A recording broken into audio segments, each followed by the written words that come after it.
So here's an example of a problem we might have in the first LO for gravitation, where we need to find either the force of gravity between masses or the acceleration or the gravitational field at a point.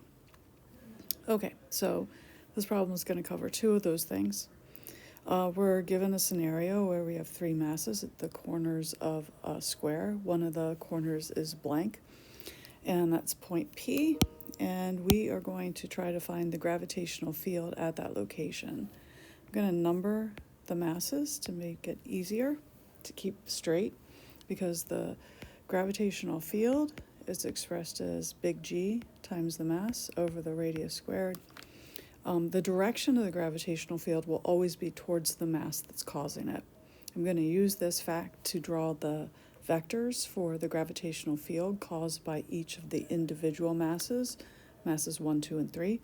And then we are going to calculate how the magnitude of those fields and then add them as vectors.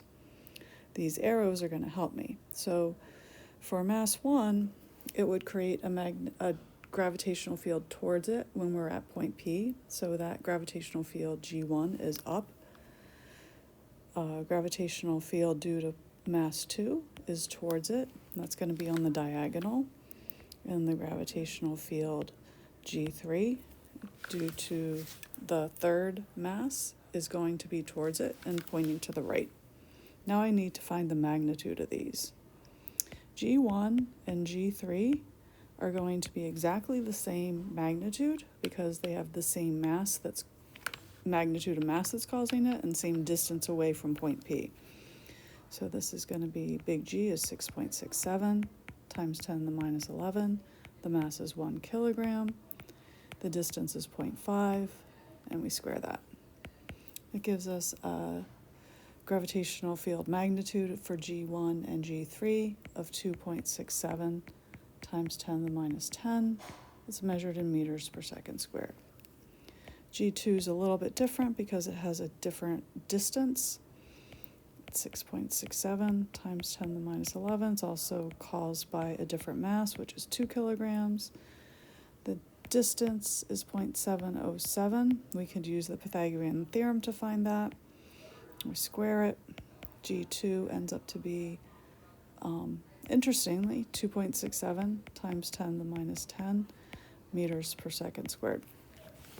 So now I have the magnitude of those three vectors. I want to add them as vectors. I'm going to find my total x component first, which would be G3 plus G2 times the cosine of 45, because this is a square. The angle right here is 45. So it's 2.67 times 10 to the minus 10 plus 2.67 times 10 to the minus 10 times the cosine of 45. And the x component of this will turn out to be 4.56 times 10 to the minus 10 meters per second squared. GTy would be equal to G1 plus the y component of G2.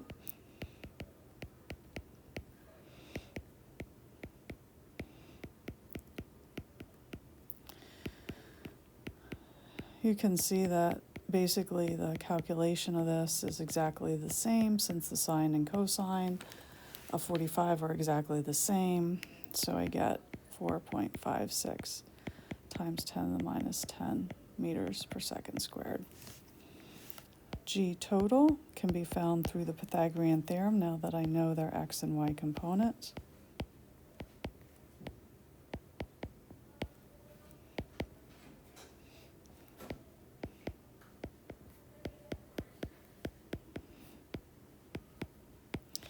I find the magnitude as 6.44 times 10 to the minus 10.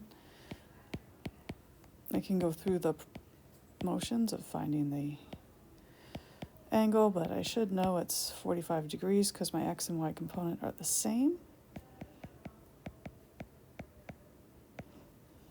Let's measure counterclockwise from the positive x-axis. And then finally,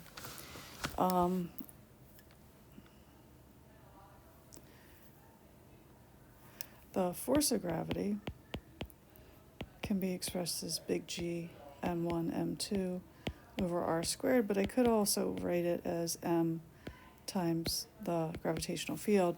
This is for the second part of the question where it asks, what if we place a 1.5 kilogram particle at point P, what would be the force of gravity acting on the particle? We don't need to go through all the calculations again because we just can take the gravitational field and multiply it by the mass of 1.5.